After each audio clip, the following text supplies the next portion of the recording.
So now let's hop into like one of the crazy theories I'm running with right now about why a new unique way in terms of what I'm seeing in the data that I don't see anyone else discussing that really does indicate the short positions these hedge funds betting against AMC specifically are pretty much uniquely screwed at this point. So if you yourself are using Ortex, let me show you how to bring this up. So right here, these are the two things I want to talk about. Okay, so yesterday for Tuesday, May 11th, the cost to borrow was 169%. Keep in mind, that's not what they pay every single day. That's what they would pay annually, and they pay like the proportionate amount per day. But even look at this right here. 5 million shares were borrowed today. They're all paying this fee on average.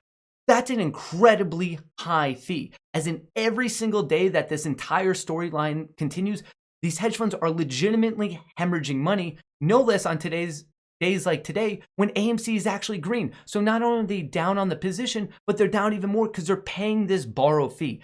Absolutely incredible. And it's just going higher and higher.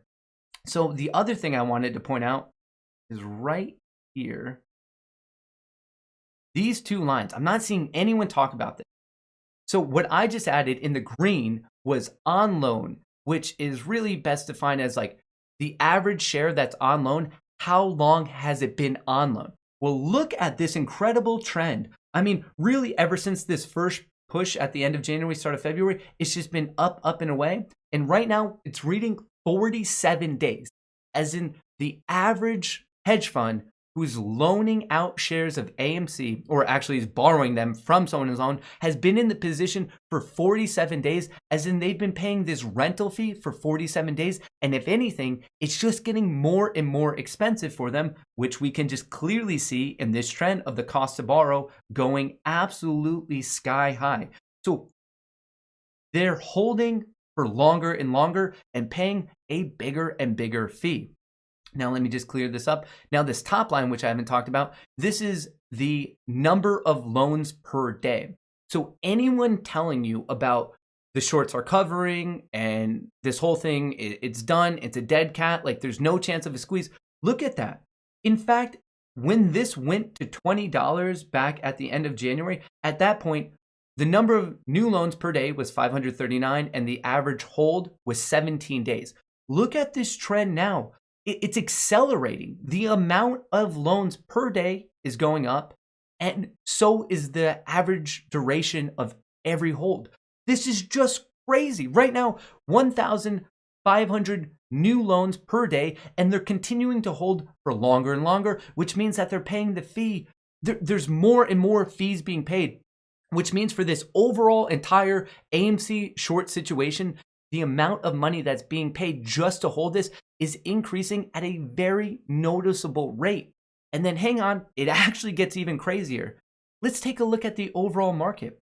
Right there, S&P 500. We had a very noticeable breakdown in the S&P 500 today. I'm in no way calling for doomsday. I'm not calling for a market crash, a recession, a Great Depression, anything like that. I'm saying, hey, look, we had a clear technical breakdown, and it looks like there's a very good shot of the S&P 500 coming down to the key psychological level and technical support at 400.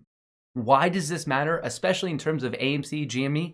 It means that these hedge funds, obviously, they have risk not only in those two stocks, but really the market at large. So not only is their risk picking up on AMC and GME, it's picking up in the stock market, which means that they are getting closer and closer to getting margin called, which means that they're getting forced to cut their risky positions. So right now, even if they had capital set aside to kind of withstand any upswing in AMC and GME of like, hey, we know we're going to go down by X percent, it's cool, we have capital to cover that. Well, now their safety net is getting smaller and smaller because the S&P 500 itself, all of their other investments are now really a risk for them. Granted, it could totally bounce. I admit that. Yes, it could bounce and they might get away like without really this hurting them too much. But if the S&P 500 continues to come down, they're going to have to start really being risk off. And at this point, it makes a lot of sense that they would get out of situations such as AMC because it's clearly going against them. And the rental fee itself for the shares on loan is just getting too immense in the aggregate. This is, I was talking with Ortex about this. I felt like no one was really shining a light on this information, but that's incredible to me. The average hold of shares on loan, 47 days, and we're seeing more and more loans go out per day. And the fee is just disgustingly high. There's just so many things aligning. The market's coming down, and then it's the cherry on top, the other catalyst that I've been talking about. I know AMC is doing a at-the-market offering right now. In my own opinion, there's a very good chance of that being done at the end of May. That then leads into the early June catalyst, such as the record date, the share recount, and then that leads into the end of June catalyst, such as F9, and then we have July with Black Widow. There are so many fundamental catalysts for AMC right now, and then really just structurally of the people betting against AMC, it's starting to look very bad. Of course, I'm not a financial advisor. I'm a guy in a duck shirt, and I don't know what's going to happen. No one can guarantee anything. I'm just doing the best in my ability to kind of present what I see, what the data is showing in the current situation. With all of that being said, of course, I would love to know your thoughts in a comment below. If you enjoyed this video and if you think it's helpful for other apes to see it, I would really appreciate it if you could drop a like, leave a comment, and hit that subscribe button. All of that engagement truly helps me out with the YouTube algorithm. And of course, until I catch you next time, from me and Chair, best of luck in the stock market.